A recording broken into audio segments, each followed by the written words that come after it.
అన్నా బెజవాడలో rice mill owners అందరూ కలిసి ఒక సభను ఏర్పాటు చేశారట. వీరభద్రమే చీఫ్ గెస్ట్ అట. తమ్ముడు నువ్వు కొంచెం బయటకు పో. బయటికి పోరా. ఎందుకు కొత్త వాడిని లోపలికి రాణిస్తాను? లేదన్నా వాడే లోపలికి వచ్చాడు. వాడిని ఈ ఊళ్ళో మనం ఏం చేయలేం. బయట ఊళ్ళోనే లేపేయాలి. వాడు ఎలా వెళ్తున్నాడో దేంట్లో వెళ్తున్నాడో ఎంక్వైరీ చేయండి. కిలో బియ్యం రేటు 30 రూపాయలకు పైగా ఉన్నా బస్తా రేటు మాత్రం 200 రూపాయలు. కష్టపడి పండించేవాడు వ్యవసాయి. తను పండించిన వస్తువుకి తను ధర కాయించలేకపోతున్నాడే. ఇందుకేనండి సభ ఏర్పాటు చేశాం. మీరు ముందుండి ఓ నిర్ణయం తీసుకుంటే మంచిది. బావా ఈ ఆట పేరేంటి? చెస్సురా. సెక్సా? తెల్లదొరలు చదరంగానికి కూడా వెరైటీగా పేరు పెట్టారు. దాన్ని త్వరగా కోసి అయ్యో వదిలేస్తాడు చూడు. పట్టుకోరా పట్టుకో పట్టుకో. ఆ కోడిని ఎవరు పట్టుకుంటారో వాళ్ళకి మంచి బహుమానం ఇస్తారు.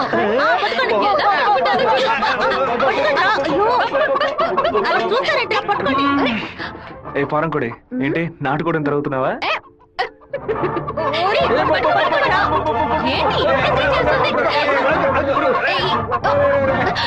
ఏం చేస్తున్నాడు వీడు? ఏంటి నన్ను పట్టుకుంటున్నా? నాకు నచ్చిన కోడిని నేను పట్టుకోగలను.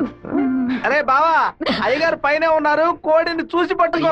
నాకు ఒక్క కోడి కూడా పట్టుకోండి పట్టుకోండి.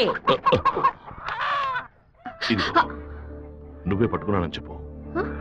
వెళ్ళు. చూసారంట్రా నా కోడలి వాళ్ళ కోడిని పట్టుకుంది. దీని గుండెకాయ వేపుడు చేసి వాళ్ళ నీకే పెడతాను. ఇదే నేను ఇచ్చే బహుమతి. ఏమైంది? ఎందుకు ఏడుస్తున్నావు? ఆ కోడిని వదిలేయమని చెప్పు ప్లీజ్. దీనికని ఏడుపు? నా చేతులతో నేనే పట్టించాను, బాధగా ఉంది. ముచ్చాలరావు అయ్యా ఆ కోడిని వదిలేసాయి. అది అమ్మగారు. మీ అమ్మకి చెప్పి ఈ రోజుకి పప్పుచారు పెట్టమని చెప్పు. నాలుగేం చచ్చిపో. అలాగే చెప్తాను. ఏంటి నేను లోపల వెయిట్ చేస్తుంటే ఇక్కడ దిక్కులు చూస్తున్నా? మీరు 2 ఏళ్ల తర్వాత బాంబే నుంచి వచ్చారు కదా, అందుకని మా అన్న తమ్ముడు మా కుటుంబ సభ్యులంతా మిమ్మల్ని చూడడానికి వస్తున్నారు. సైకిల్ ఏంటి మా సైకిల్? ఓవరాయిల్ చేసి నీ మొగుడు ఇంట్లో పెట్టమని చెప్పాడు. నేను ఎప్పుడు వదిలేంరా నీ దగ్గర సైకిల్? అయ్యో మీరు కాదన్నా, ఈ అక్క మొగుడు. ఇంతకీ నువ్వెవరు? ఈ తమ్ముడువా? ఏంట్రా వాగుతున్నావు? 6వ నెంబర్ ఇల్లు ఇదే కదా? అవును. ఈ ఊరు పేరు కళ్యాణ దుర్గమే కదా? అయితే ఇది మీ సైకిలే. ఇంటికి తీసుకొచ్చి 100 మంది నీ మొగుడే. ఏంటి నేను లేని టైంలో వ్యాపారం చేస్తున్నావా? చేసిందంతా చేసి నటిస్తున్నావా? వీడి పేరు ఆడకుండా వచ్చేసామే. ఏమండే వినాయకుడి గుడి వీధి ఇదేనా? కాదు, ఆయన తమ్ముడు కుమారస్వామి ఇది. ఊరు నాయను తప్ప డ్రెస్ లో సైకిల్ ఇచ్చొచ్చానే.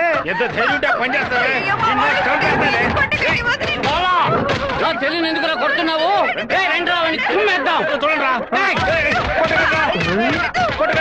అయ్యయ్యో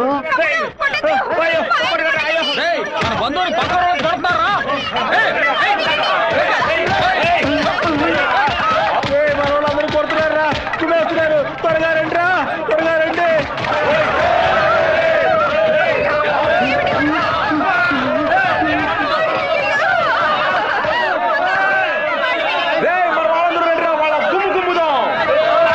ఏం జరగబోతుందో తెలియట్లేదే. ఎంతో పెద్ద యాక్సిడెంట్ అయిపోయింది. మీ కుటుంబంలో ఏ సమస్య లేదు కదా?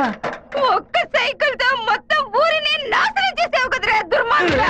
ఎందుకక్క ఇట్ట పీకావు? పీకుడు అంటే ఇది కాదురా, నా పీకుడు 11 టన్నుల బరువుతో సమానం రా.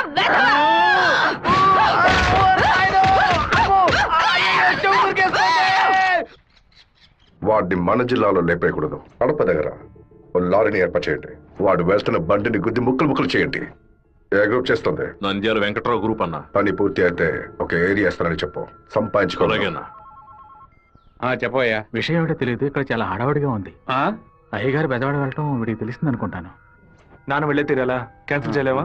ఇన్విటేషన్ లో చీఫ్ గెస్ట్ గా నాన్న పేరు వేశారు, ఖచ్చితంగా వెళ్ళే తీరాలి. ఏంటి విషయం? ఏం లేదు నాన్న, మంత్రి ఏదో ప్లాన్ చేస్తున్నట్టున్నాడు. మీరు కార్లో వెళ్ళదు, ట్రైన్లో వెళ్ళండి. బెజవాడికి ట్రైన్? సరే అలాగే.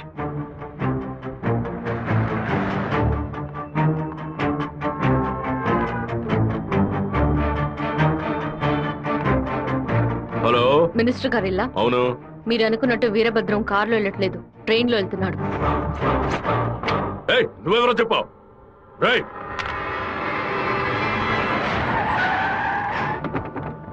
నాన్న రాత్రి మీటింగ్ అవగానే వెంటనే బయలుదేరదు, రేపు ఉదయం బయలుదేరండి. నేను అయ్యప్ప రైస్ మిల్ ఓనర్ తో మాట్లాడాను, వాళ్ళ ఇంట్లోనే మీరు ఉండొచ్చు. వీరభద్రం ట్రైన్ లోనే వెళ్తున్నాడన్నా. అయితే మనం వాళ్ళని వేముల స్టేషన్లో ఎక్కమనం. కడపలో వాడు దిగిన వెంటనే జనాల్లో కలిసిపోయి కత్తిల వేషం పూసి కొచ్చేయమనం. మనసు ఎందుకు అదోలా ఉందిరా, మనం కూడా ట్రైన్లో వెళ్దాం. కనీసం 20 నుంచి 25 పోట్లైన వాడి మీద పడాలి. ఆంధ్రాలో జరిగిన మర్డర్లో ఇదే భయంకరమైన మర్డర్ గా ఉండాలి. హలో, నేను నాన్నతో బెజవాడ వెళ్తున్నాను. రేపు ఉదయం వస్తాను. అది చెప్పడానికి ఫోన్ చేశాను.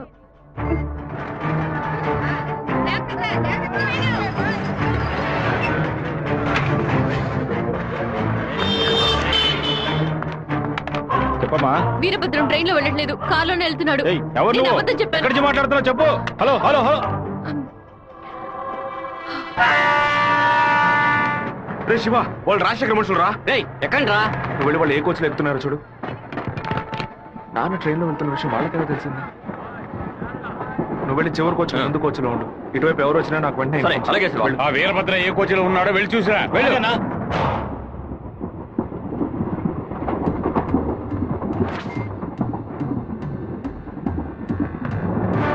నువ్వు ఫాలో చేస్తూ వెనక.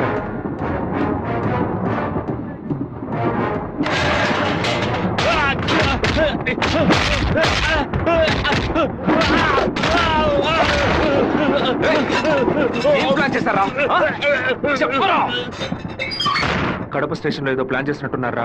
మీరు వెళ్ళి నాన్న కోచ్లోనే ఉండండి. రాజంపేట స్టేషన్ రాగానే నాన్న దిగమని చెప్పండి. ముద్దు కృష్ణ అంతా చెప్పి కారు పంపించమంటాను. అక్కడి నుంచి నాన్న కారులోనే వెళ్ళమని. రాలేదేంట్రా? ఫోన్ చేయి. చెప్పు బాబు. మీరు పని చేసి పెట్టాలన్నా. నేనేం చేయాలి బాబు? వెంటనే 2 బళ్ళలో మనుషులు పంపించండి. కడప స్టేషన్ రాగానే జనంలో దూరి కత్తి తిప్పి పట్టుకుని మనం కొట్టే కొట్టుడికి శరీరంలో ప్రాణం మాత్రమే మిగలాలి. మిగతా పార్ట్స్ ఏమీ పని చేయకూడదు. నార్త్ ఇండియా నుంచి యాత్రకు వచ్చినట్టున్నారు. లారీ వాడు గుద్దేసిపోయాడు. డ్రైవర్ మందు కొట్టేసి తోలుతున్నట్టున్నాడు. ఆపకుండా పోతూనే ఉన్నాడు. తెలియ గుద్దలేదు నాన్న, తెలిసే గుద్దారు.